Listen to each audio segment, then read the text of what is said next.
Bonjour à tous, moi c'est Audrey, je suis praticienne shiatsu et passionnée de santé équine. Et tous les vendredis, je me mets au défi de vous partager un maximum d'informations et de pistes de réflexion sur un sujet lié à la santé de vos compagnons à crinière. Je vous embarque donc avec moi pour parler physiologie, émotions et relations, avec beaucoup de bonne humeur et surtout de la passion. C'est parti, je vous souhaite une bonne écoute.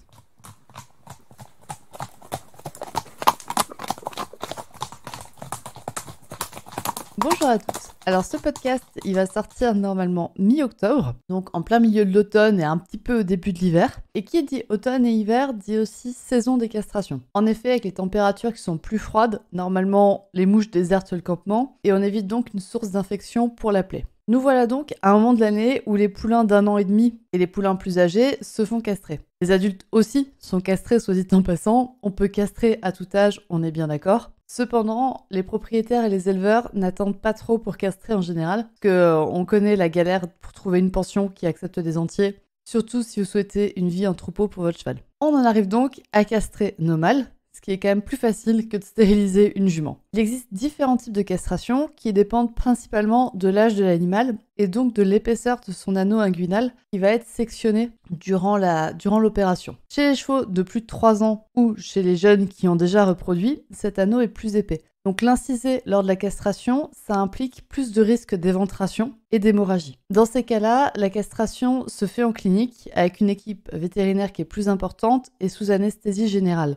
On parle souvent de castration couchée, par opposition aux castrations debout, quand le cheval est encore jeune. Donc la castration peut se faire sous sédation légère. Le cheval reste debout, dans son pré ou au box, très souvent. Cette technique présente de nombreux avantages. Elle est plus rapide, elle nécessite moins de transport, donc moins de stress pour le cheval, et elle est moins chère pour le propriétaire, vu qu'il y a une équipe vétérinaire qui est réduite et qui a moins d'anesthésie, qui n'a pas l'occupation d'une salle en bloc, etc. Cependant, les deux techniques de castration se rejoignent sur de nombreux points. C'est une opération avec incision des chairs du cheval, il y a une modification hormonale dans le corps de l'animal. Cette modification hormonale peut être très forte, et l'opération peut avoir un impact plus ou moins fort sur l'aspect émotionnel du cheval. Le seul point de différence, à mon sens, c'est donc la quantité d'anesthésique qui est injectée à votre animal et sa gestion du stress. Nous allons donc aborder ces points au travers du shiatsu et de la médecine traditionnelle chinoise, et on va aborder donc la cicatrisation, le bouleversement hormonal, l'aspect émotionnel,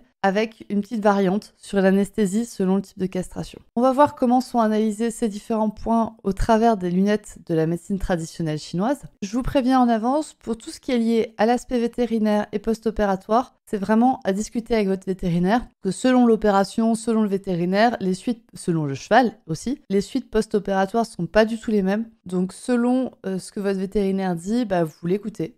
Et vous faites selon son protocole. Et moi, j'ai pas de protocole à vous donner pour une castration. Ici, on va parler de comment accompagner votre cheval dans sa castration et notamment grâce au shiatsu. Je vais pas vous expliquer comment ça se passe dans les détails, ni vous expliquer comment ça se passe après une castration dans les suites post-opératoires. On va donc commencer par aborder la cicatrisation parce que oui, une castration, ça reste une plaie. Ça reste une plaie ouverte. Elle est certes volontaire, maîtrisée et assistée par le vétérinaire, mais c'est une plaie quand même. Le corps va devoir la faire cicatriser. Surtout chez les poulains, quand on quand on fait une castration debout sans suture, il y a quand même beaucoup à reconstruire. Il va y avoir de la peau, il va y avoir de la chair, et ça va être le corps qui va devoir fournir ses ressources. Et la cicatrisation, en médecine traditionnelle chinoise, elle est associée à l'élément terre, et donc à l'organe de la rate. Et cette rate est nourrie par les aliments que vous donnez à votre cheval. C'est-à-dire que selon les aliments que votre cheval a eu avant sa castration, on va dire, à plus ou moins long terme avant sa castration, bien entendu, pas juste ce qu'il a mangé les 3 derniers jours. Mais sa rate peut être plus ou moins faible selon ce qu'il a mangé et selon sa constitution naturelle, cet élément peut être plus ou moins faible.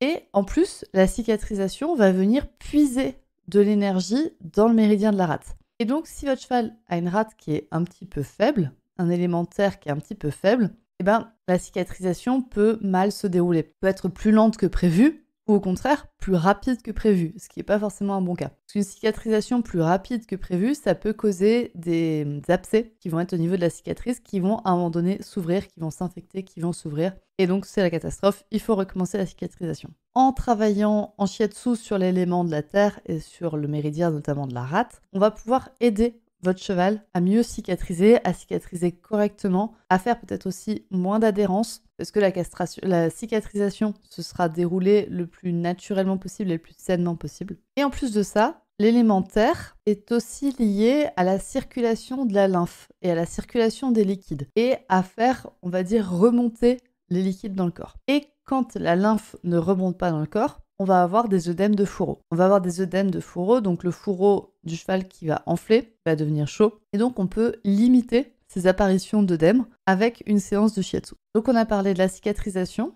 qui est un des éléments clés dans une castration et dans le bon déroulé post-opératoire. Et maintenant on va parler de la modification hormonale. Parce que à court terme, ça va être la cicatrisation qui va être importante, mais à moyen et long terme, il va y avoir une chute plutôt brutale de la production de testostérone. La testostérone, c'est une hormone qui est fabriquée dans les testicules du cheval et donc il va y en avoir moins. Il va y en avoir moins pour l'animal et ça va être une modification brutale pour le corps de l'animal qui va devoir s'adapter à cette diminution de testostérone. En aucun cas, le shiatsu ne peut maintenir un taux de testostérone élevé pour avoir par exemple un cheval plus baraque, etc. Par contre, on va pouvoir aider le corps dans son habituation à cette chute de testostérone. Et le système hormonal en médecine traditionnelle chinoise est relié au rein. Donc ça va être le méridien du rein et l'élément eau auquel est associé le rein qu'il va falloir travailler en shiatsu.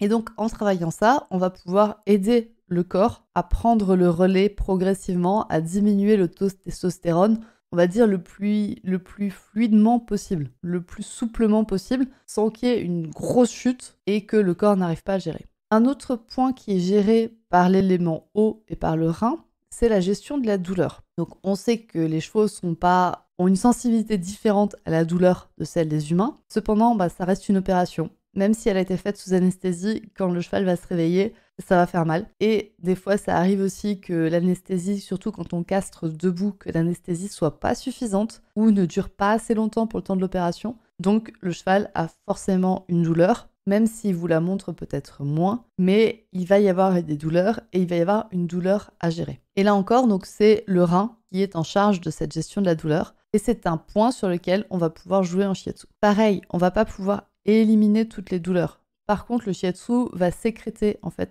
va permettre au corps de sécréter certaines hormones qui sont des hormones antidouleurs, Donc, on va aider le corps, s'il est en douleur, à avoir moins mal. Et aussi, on va pouvoir jouer sur la mémoire de la douleur. On va pouvoir faire en sorte que cette mémoire de la douleur liée à la castration soit la plus atténuée possible et la plus minime possible. Et encore une fois, que tout se déroule en souplesse pour votre cheval. En parlant de mémoire de la douleur, on passe sur des aspects un peu plus ésotériques, on va dire. Et donc, on passe sur le bouleversement émotionnel qui peut être lié à la castration et qui peut accompagner la castration. Parce que, faut pas l'oublier, ces petits poulains, ils ont rien demandé.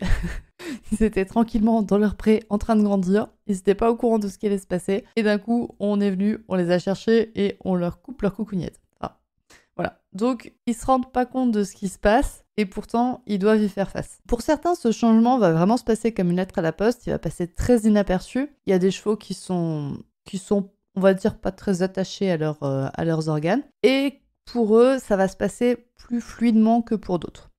Pour beaucoup, quand même, ça va être lié à une modification de leur place dans le troupeau et de leurs interactions avec les autres chevaux. On va prendre l'exemple d'un mâle qui est en troupeau, donc un entier qui a la chance de vivre en troupeau. Forcément, sa place, on va dire, et ses interactions avec les autres chevaux dans le troupeau, ça va pas être ça va être lié à son taux de testostérone, parce que la testostérone va influencer le comportement de l'animal. Donc la chute de testostérone va créer un bouleversement qui va pouvoir s'exprimer dans les interactions qu'a votre cheval. Donc ça va peut-être lui faire prendre une place différente dans le troupeau, ou ça peut créer des dynamiques de troupeau qui sont totalement différentes. Mais maintenant, il y a aussi le cas où la castration est accompagnée d'un changement de vie du cheval. Je rencontre quand même beaucoup de propriétaires qui ne peuvent pas trouver de pension pré pour leur cheval, pour leur entier, et donc qui le mettent en pension box. Mais quand ils castrent, et en général ils castrent parce qu'ils veulent les faire vivre en troupeau, et donc la castration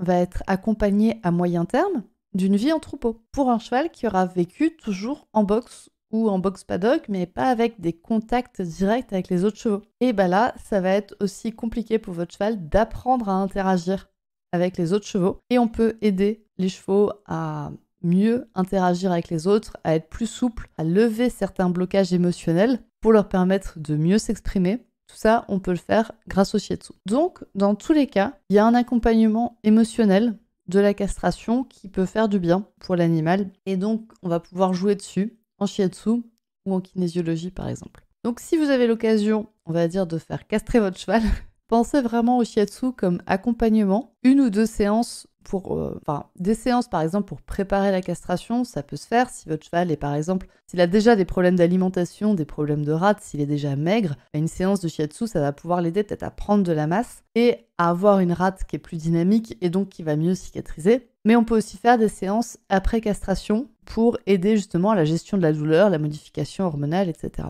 Moi, j'aime bien faire des séances 8 jours après la castration. Moi, je propose à mes propriétaires de faire une séance 8 jours après la castration. Ça permet au cheval de digérer, on va dire déjà un petit peu, les produits anesthésiques par lui-même, les produits antibiotiques. Et normalement, au bout de 8 jours, c'est le moment où on va arrêter justement les antibiotiques, les anti-inflammatoires. Et donc, le shiatsu va permettre de prendre le relais sur la médication vétérinaire. Donc voilà ce que moi je conseille, c'est une séance de shiatsu 8-15 jours après la castration. Et pourquoi pas une séance, par exemple, 5 semaines après la castration. Parce qu'on sait que le taux de testostérone diminue, le taux de testostérone et la production de spermatozoïdes diminuent durant 6 semaines. Et donc, 5 semaines après la castration, ça va permettre de finaliser, on va dire, le travail énergétique qui aura été fait. Voilà pour parler castration et shiatsu équin. Si cet épisode vous a plu, n'hésitez pas à me faire un retour, soit en message privé sur Instagram, soit par mail à l'adresse mail qui est indiquée en dessous. Vous pouvez aussi partager cet épisode qui m'aide énormément à faire découvrir le podcast. Et si ça vous tient à cœur, si vous appréciez ce que je fais et que vous avez envie de me soutenir financièrement, il y a un lien Tipeee qui est présenté dans la description de cet épisode. Et ça vous permet en fait de me donner un petit pourboire, de me payer un petit pourboire pour soutenir ce podcast et pour m'aider à le concevoir, à écrire les épisodes, à les monter, à les enregistrer, etc. Sur ce, je vous souhaite une bonne journée où que vous soyez dans votre journée et à la semaine prochaine. Et voilà, c'est terminé pour aujourd'hui. J'espère que cet épisode vous a plu. Si c'est le cas, n'hésitez pas à partager le podcast à une personne qui veut aussi en apprendre plus sur les chevaux avec vous. Et retrouvez l'ensemble des informations et des liens en description de l'épisode, ainsi que sur le site www.murmure-animal.fr. Si vous avez des idées, des suggestions, ou si vous avez juste envie de me dire que vous avez trop aimé cet épisode, vous pouvez me laisser des petits mots sur Instagram à murmure.animal.shiatsu. Et n'oubliez pas de vous abonner à Murmure Équin sur votre plateforme d'écoute préférée pour ne louper aucun épisode. On se retrouve vendredi prochain pour un nouvel épisode, et sur ce, bon week-end!